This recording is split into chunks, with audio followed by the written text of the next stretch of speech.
వరంగల్ జిల్లా ముత్తోజిపేటలో ఉద్రిక్తత తలెత్తింది. నర్సంపేట డిపోకు శంకర్ గౌడ్ మృతదేహం తీసుకెళ్లేందుకు ఆర్టీసీ కార్మికులు ప్రయత్నించారు. ఆర్టీసీ కార్మికులను పోలీసులు అడ్డుకున్నారు. దీంతో ముత్తోజిపేటలో ఉద్రిక్తత తలెత్తింది.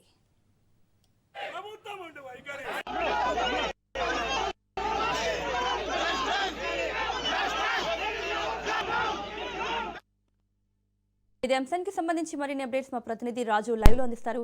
రాజు, నర్సంపేట డిపోకు శంకర్ గౌడ్ మృతదేహాన్ని తీసుకెళ్లాలని ఆర్టీసీ కార్మికులు ప్రయత్నించినట్లుగా తెలుస్తోంది. డీటెయిల్స్ ఏంటి? ఎస్ మౌనిక, ఆత్మహత్యానికి పాల్పడి రాత్రి మృతి చెందినటువంటి ఆర్టీసీ కార్మికుడు శంకర్ గౌడ్ మృతదేహాన్ని తన స్వగ్రామానికి కొద్దిసేపటి క్రితమే తీసుకురావడం జరిగింది. నర్సంపేట మండలం ముత్తోజిపేటకు అక్కడికి ఆయన ఏదైతే డెడ్ బాడీని తీసుకురావడం జరిగింది. అయితే ఇప్పటికే పెద్ద ఎత్తున అక్కడ పోలీసులు మోహరించడం జరిగింది. మరొక వైపు ఇటు బీఆర్ఎస్ నేతలను ఇతర నాయకులను కూడా ఇప్పటికే పోలీసులు అదుపులోకి తీసుకోవడం జరిగింది. అయితే ఆర్టీసీ కార్మికులను కూడా అక్కడికి ఆయన పార్థివ దేహం దగ్గరికి రానివ్వకుండా అడ్డుకుంటున్నటువంటి పరిస్థితి కనిపిస్తూ ఉంది. దీంతో ఇటు ఆర్టీసీ కార్మికులకు ఇటు పోలీసులకు మధ్య తోపులాట జరిగింది. ఎందుకంటే అక్కడ ఉద్రిక్త పరిస్థితి నెలకొంటుందన్న ఉద్దేశంతో పోలీసులు అయితే అడ్డుకుంటున్నట్టుగా కూడా తెలుస్తూ ఉంది. అయితే ఆర్టీసీ కార్మికుడిని ఎవరైతే ఆత్మహత్యానికి పాల్పడి నిన్న రాత్రి చికిత్స పొందుతూ మృతి చెందడం జరిగిందో ఆయనను కడసారి చూసేందుకు ఆర్టీసీ కార్మికులు కూడా అక్కడికి చేరుకోవడంతో ఆర్టీసీ నాయకులను కూడా అక్కడ పోలీసులు అడ్డుకుంటున్నటువంటి పరిస్థితి మనకు కనిపిస్తూ ఉంది.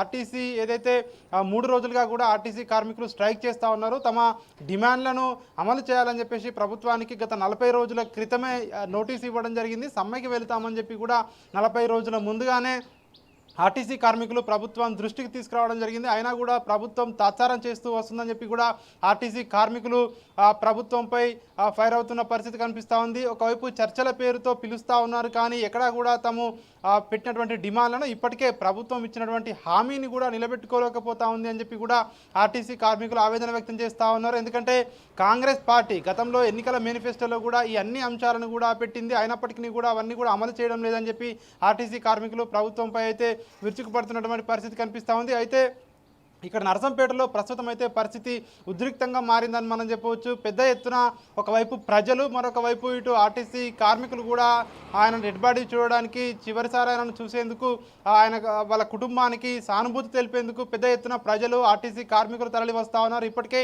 అక్కడ ఏదైతే పెద్ది సుదర్శన్ రెడ్డిని ఇప్పటికే పోలీసులు అదుపులోకి తీసుకోవడం జరిగింది. ఇంకా ఇతర బీఆర్ఎస్ నాయకులను కూడా పోలీసులు అదుపులోకి తీసుకోవడం జరిగింది. అక్కడికి ఎవరిని కూడా వెళ్ళనివ్వడం లేదు. ఎందుకంటే ఒకవైపు ఇటు ఆర్టీసీ స్ట్రైక్ నడుస్తూ ఉంది, మరొక వైపు ఆర్టీసీ కార్మికుడు ఆత్మహత్యాయత్నంతో ఇప్పటికే ప్రభుత్వంపై పెద్ద ఎత్తున విమర్శలు వెల్లువెత్తుతున్న నేపథ్యంలో పోలీసులు అయితే పటిష్ట బందోబస్తు ఏర్పాటు చేశారు. పెద్ద ఎత్తున అక్కడికి పోలీసులు అయితే మోహరించడం జరిగింది. ఈరోజు ఆయన స్వగ్రామంలో అంత్యక్రియలు జరుగుతాయని చెప్పి తెలుస్తూ ఉంది. దీనికి సంబంధించి ఒకవైపు బీజేపీ పార్టీ నుంచి ఇప్పటికే బీజేపీ రాష్ట్ర అధ్యక్షుడు రామచంద్రరావు, అదేవిధంగా కేంద్ర మంత్రులు బండి సంజయ్, కిషన్ రెడ్డి తమ సానుభూతిని తెలియజేయడం జరిగింది. ప్రగాఢ సానుభూతిని తెలియజేస్తున్నామని చెప్పి చెప్పడం జరిగింది. మరొక వైపు ఇటు ఆర్టీసీ కార్మికులకు బీజేపీ పక్షాన అండగా ఉంటామని చెప్పి ఇటు బీజేపీ కూడా చెప్తా ఉంది. మరొక వైపు ఇప్పటికే కొద్దిసేపటి క్రితమే బండి సంజయ్ కేంద్ర మంత్రి మాట్లాడడం జరిగింది. ఆర్టీసీ కార్మికులు ఎవరైతే ఆత్మహత్య చేసుకున్నటువంటి శంకర్ గౌడ్ ఇది ఆత్మహత్య కాదు, ప్రభుత్వ హత్య అని చెప్పి కూడా ఆయన విమర్శలు చేస్తూ ఉన్నారు. ప్రభుత్వం ఏదైతే ఇచ్చిన హామీలు నిలబెట్టుకోలేక ఈ ఒకవైపు కార్మికులు గొంతెమ్మ కోరికలు కోరడం లేదు. ఏదైతే గతంలో కాంగ్రెస్ పార్టీ ఇచ్చిన హామీలు కానివచ్చు, ఎన్నికల మేనిఫెస్టోలో పెట్టినటువంటి అంశాలు కానివచ్చు, వాటి అమలునే అడుగుతూ ఉన్నారు తప్ప వాళ్ళు కొత్తగా ఏమీ అడగడం లేదు. అయినప్పటికీ ప్రభుత్వం పెద్దలు ఎందుకు స్పందించడం లేదని చెప్పి కూడా ఆయన విమర్శలు చేస్తున్న పరిస్థితి కనిపిస్తూ ఉంది. కొద్దిసేపటి క్రితమే ఆయన కరీంనగర్ నుంచి నర్సంపేటకు బయలుదేరి వెళ్ళడం జరిగింది. మరి కాసేపట్లోనే బండి సంజయ్ కూడా అక్కడికి వెళ్ళి వాళ్ళ కుటుంబ సభ్యులను కూడా పరామర్శించబోతా ఉన్నారు. మరొక వైపు ఇటు వివిధ రాజకీయ పార్టీల నుంచి కూడా నాయకులు, ప్రజా సంఘాల నాయకులు పెద్ద ఎత్తున నర్సంపేటకు బయలుదేరి వెళ్తా ఉన్నారు. అయితే అక్కడ పెద్ద ఎత్తున పోలీసులు అయితే మోహరించడం జరిగింది. ఆర్టీసీ కార్మికులను అయితే అడ్డుకుంటున్నటువంటి పరిస్థితి కనిపిస్తూ ఉంది. మరొక వైపు ఇప్పటికే ఆర్టీసీ కార్మికులు ప్రభుత్వంపై గుర్రుగా ఉన్నారు. ఇప్పటికీ కూడా తమ యొక్క డిమాండ్లను ఒకవైపు ప్రభుత్వం ఇంకా కూడా ఏదైతే ఒప్పుకోవడం లేదు, ఇంకా కూడా స్ట్రైక్లోనే ఉన్నారు. మరొక పక్క రాష్ట్ర వ్యాప్తంగా కూడా ప్రజలు తీవ్ర ఇబ్బందులు పడుతూ ఉన్నారు. ఒకవైపు వేసవికాలం ఎండలు, మరొక వైపు బస్సులు రాక రోడ్లపైన ప్రయాణికులు తీవ్రంగా ఇబ్బందులు పడుతూ ఉన్నారని చెప్పి కూడా ఒకవైపు ఎక్కడికక్కడ కూడా ప్రైవేటు వాహనాలతో ఒకవైపు ఇటు ప్రయాణికుల జేబులోకి చిల్లులు పెడతా ఉన్నారని చెప్పేసి కూడా ప్రజలు కూడా పెద్ద ఎత్తున ప్రభుత్వంపై అయితే విమర్శలు దాడి చేస్తూ ఉన్నారు. ఈ నేపథ్యంలోనే మరి ప్రభుత్వం ఏం చేయబోతా ఉంది అనేది అయితే ఉత్కంఠగా మారింది. ప్రస్తుతం అయితే నర్సంపేటలో అయితే అక్కడ ఉద్రిక్త పరిస్థితులు అయితే నెలకొని ఉన్నాయి. ఆయన శంకర్ గౌడ్ డెడ్ బాడీని అక్కడ తీసుకురావడం జరిగింది. ఆయన డెడ్ బాడీ దగ్గరికి అయితే ఈరోజు వివిధ రాజకీయ పార్టీల నాయకులు, ప్రజా సంఘాల నాయకులు పెద్ద ఎత్తున అక్కడికి తరలి వస్తున్న పరిస్థితి కనిపిస్తూ ఉంది మౌనిక. ఎస్ రాజు, అయితే మనం కాంగ్రెస్ సర్కార్ అసలు తెలంగాణను తెచ్చుకున్నదే మన సమస్యలు సాల్వ్ చేస్తారని, మన వాళ్ళు పరిపాలిస్తే మన సమస్యలు సాల్వ్ అవుతాయని మనం తెలంగాణ తెచ్చుకున్నాం. ఇంతకుముందు బక్క జెట్సన్ కూడా క్వశ్చన్ చేయడం జరిగింది. అసలు రాష్ట్రంలో ఎక్కడ చూసినా కూడా సమస్యలే. ఇంతకుముందు రైతులు ధర్నాలు చేశారు, విద్యా సంస్థల వాళ్ళు ధర్నా చేశారు, ఇప్పుడు ఆర్టీసీ కార్మికులు కూడా సమ్మె చేస్తున్నారు. అసలు రాష్ట్రంలో ఎక్కడ సమస్యలన్నీ సాల్వ్ అవుతున్నాయి? ఇంత జరుగుతున్నా కూడా ఇటు మళ్ళీ కాంగ్రెస్ వాళ్ళు ఔర్ ఎక్ బార్ కాంగ్రెస్ సర్కార్ అంటున్నారు. ఎందుకు ఔర్ ఎక్ బార్ కాంగ్రెస్ ముఖ్యంగా మనం చూసుకున్నట్టయితే నిన్న మొన్నటి వరకు కూడా ఒకవైపు ఇటు చాలా వరకు రాష్ట్రంలో సమస్యలు ఉన్నాయి. ఒకవైపు రైతులకు పూర్తిగా రైతు రుణమాఫీ కాలేదని, ఒకవైపు రైతులు, మరొక వైపు రైతు భరోసా ఇచ్చేది ఇంత కూడా దాన్ని విడతల వారీగా ఇస్తా ఉన్నారని చెప్పేసి రైతులు కూడా ఒకవైపు యూరియా బస్తాలు దొరకక రాష్ట్రంలో ఇబ్బందికరమైనటువంటి పరిస్థితులు నెలకొని ఉన్నాయి.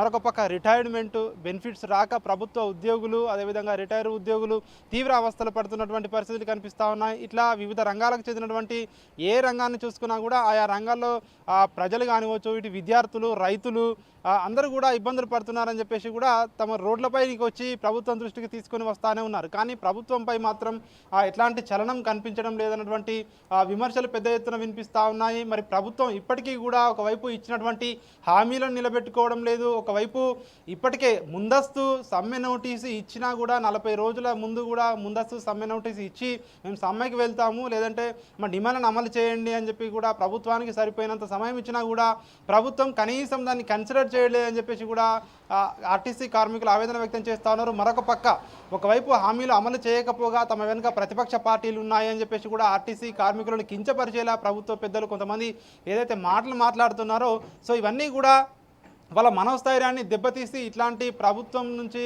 ఏదైతే ఇట్లాంటి మాట్లాడే మాటల వల్లే వాళ్ళందరూ కూడా ఇట్లాంటి ఆత్మహత్యలకు పాల్పడుతున్నటువంటి మాటలు ఆర్టీసీ కార్మికులు చెప్తా ఉన్నారు. తాము ఏ రాజకీయ పార్టీకి అంటే ఏ రాజకీయ పార్టీ తన వెనుక లేదని కార్మికుల అందరూ కూడా ఏకతాటిపైకి వచ్చి తమ సమస్యల పరిష్కారానికి మాత్రమే సమ్మె చేస్తూ ఉన్నాము తప్ప సో ఇక్కడ ఏ రాజకీయ లాభాపేక్ష లేదని చెప్పేసి కూడా వాళ్ళు పదే పదే చెప్తున్నప్పటికీ కూడా సో ప్రభుత్వంలో ఉన్నవారు కొంతమంది ఇట్లాంటి మాటలు మాట్లాడడం వల్లనే ఇట్లాంటి ఆత్మహత్యలు జరుగుతూ ఉన్నాయి. మరొక పక్క ఏదైతే ఇప్పటికీ కూడా ఇచ్చినటువంటి 32 డిమాండ్లు ఏవైతే ఉన్నాయో ఆ డిమాండ్లన్నీ కూడా గతంలో ప్రభుత్వం అమలు చేస్తామని చెప్పిన డిమాండ్లే తప్ప అందులో ఏ ఒక్క డిమాండ్ కూడా కొత్త డిమాండ్ లేదు అని చెప్పి ఆర్టీసీ కార్మికులు చెప్తా ఉన్నారు. అయినప్పటికీ కూడా ప్రభుత్వం వాటిని అమలు చేయడం లేదు.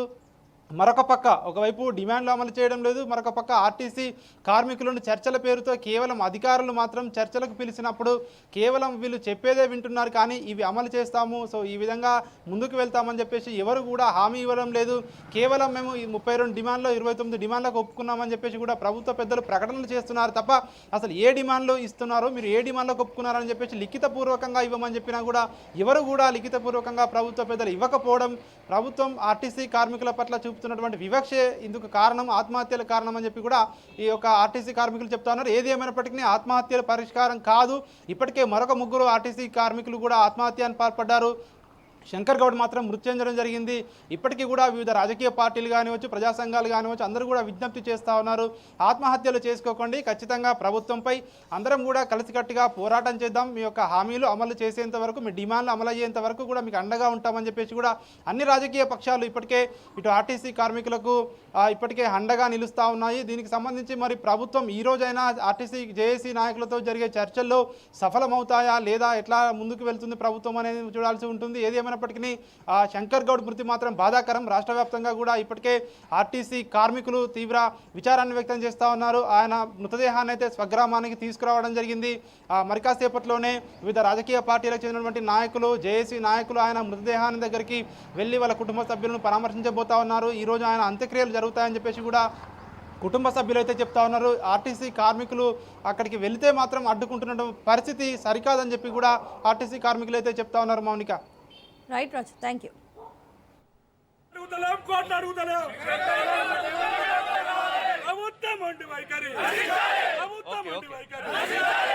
ప్రభుత్వం